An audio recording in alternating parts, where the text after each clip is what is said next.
ఇక మరొక అంశం చూసుకున్నట్లయితే బీఆర్ఎస్ ఫిర్యాదుపై తెలంగాణ స్పీకర్ చర్యలు చేపట్టారు. పార్టీ మారిన 10 మంది ఎమ్మెల్యేలకు నోటీసులు జారీ చేశారు.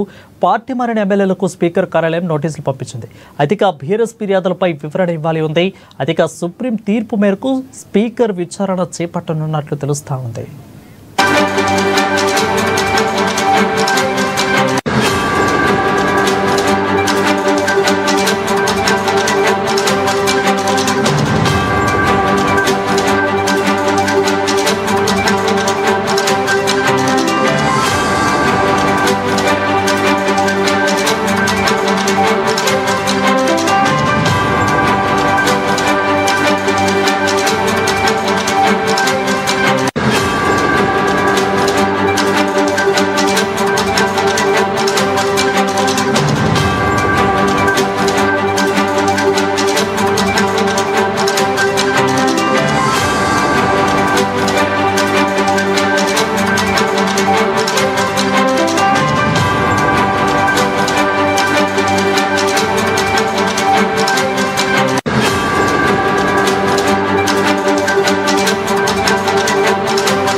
ఇక బీఆర్ఎస్ ఫిర్యాదులపై తెలంగాణ స్పీకర్ చర్యలు చేపట్టారు. పార్టీ మారిన 10 మంది ఎమ్మెల్యేలకు నోటీసులను జారీ చేశారు.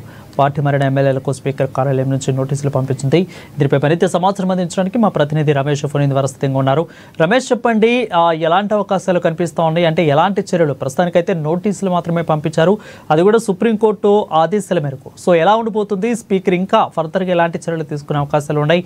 ఈ పంపించిన నోటీసులు వాళ్ళు వివరణించే అవకాశాలు కనిపిస్తూ ఉన్నాయి ఆ 10 మంది ఎమ్మెల్యేలు?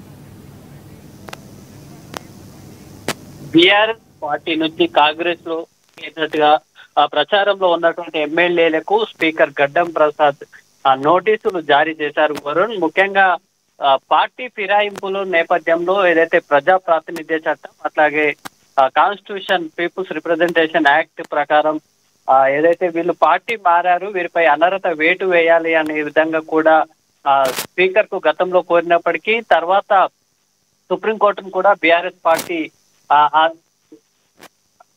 పార్టీకి సుప్రీంకోర్టుకు వెళ్లి పిటిషన్ కూడా వేయడం జరిగింది. ఈ నేపథ్యంలో ఈ 10 మంది ఎమ్మెల్యేలకు సంబంధించి ఏదో ఒక నిర్ణయం తీసుకోవాలి, ఇందుకోసం 3 నెలల గడువు లోపల ఏదో ఒక నిర్ణయం తీసుకోవాలంటూ కూడా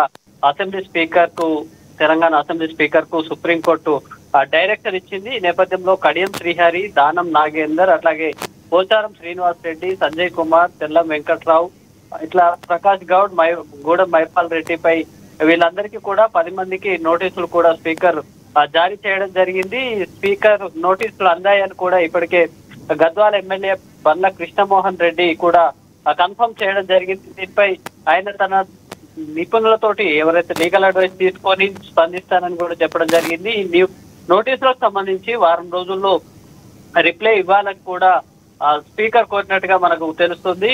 వారు ఏదైతే 10 మందికి సంబంధించి వారు ఇచ్చిన రిప్లై ఆధారంగా కూడా స్పీకర్ చర్యలు తీసుకునేటువంటి అవకాశం ఉంది.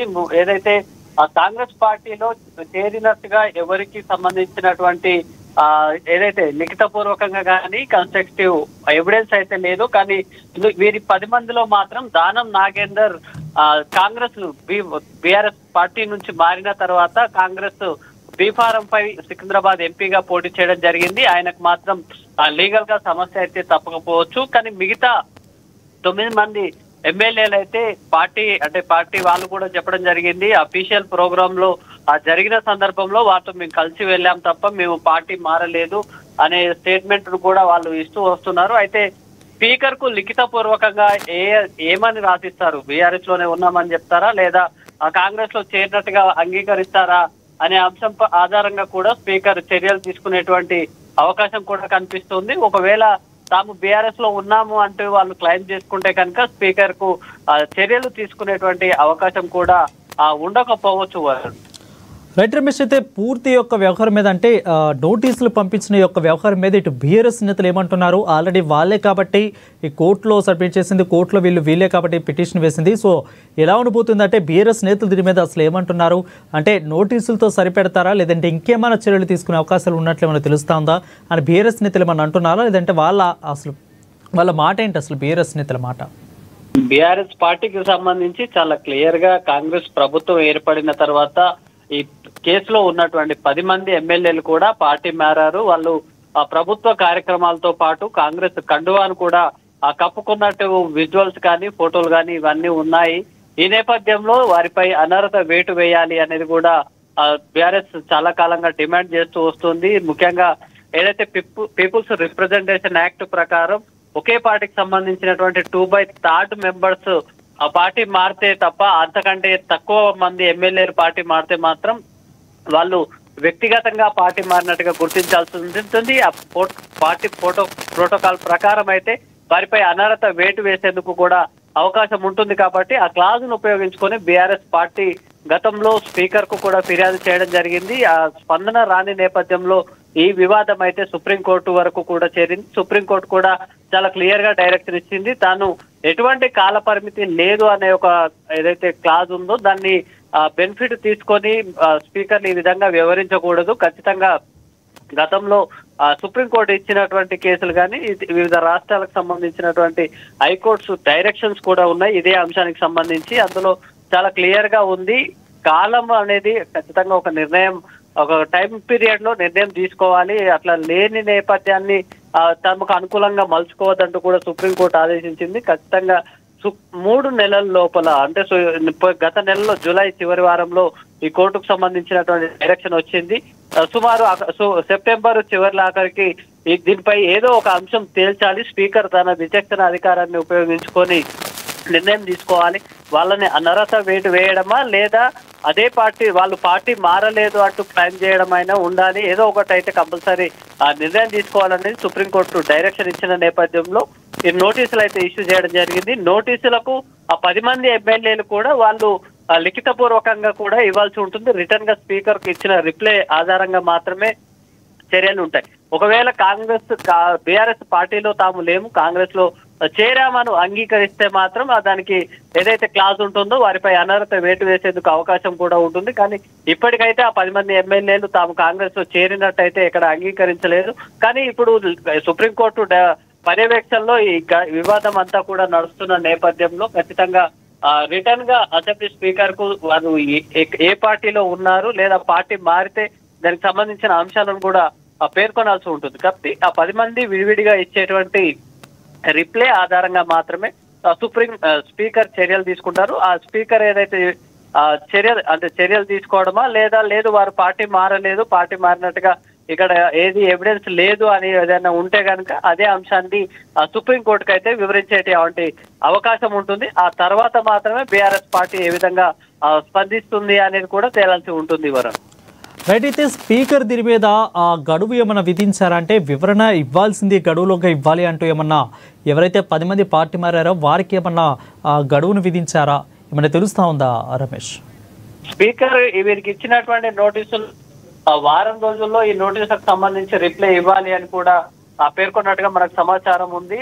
దీనికి సంబంధించి ఈ 10 మంది ఎమ్మెల్యేలు కూడా ఈ నోటీసులు ఇష్యూ చేసేందుకు కూడా గతంలో కూడా స్పీకర్ కూడా లీగల్ అడ్వైజ్ కూడా తీసుకోవడం జరిగింది. ఎందుకంటే ఒక స్పీకర్ నోటీస్ అనేది రిటర్న్ గా ఇచ్చేటప్పుడు టెక్నికల్ అంశాలతో పాటు కోర్టు డైరెక్షన్స్ కూడా పరిగణలోకి తీసుకోవాల్సి ఉంటుంది. ఒకవేళ నోటీసులు ఇవ్వడం అంటే కూడా దీనికి సంబంధించినటువంటి ప్రాసెస్ స్టార్ట్ అయినట్టుగా మనం చూడవచ్చు. వాళ్ళు రిటర్న్ గా ఇవ్వడం, అట్లాగే సుప్రీంకోర్టు డైరెక్షన్స్ కూడా ఉన్నాయి. దీనికి సంబంధించి స్పీకర్ ఎట్లాంటి పరిస్థితుల్లోనైనా ఖచ్చితంగా ఒక టైం బాండ్ పీరియడ్ లోపల నిర్ణయం తీసుకోవాలి.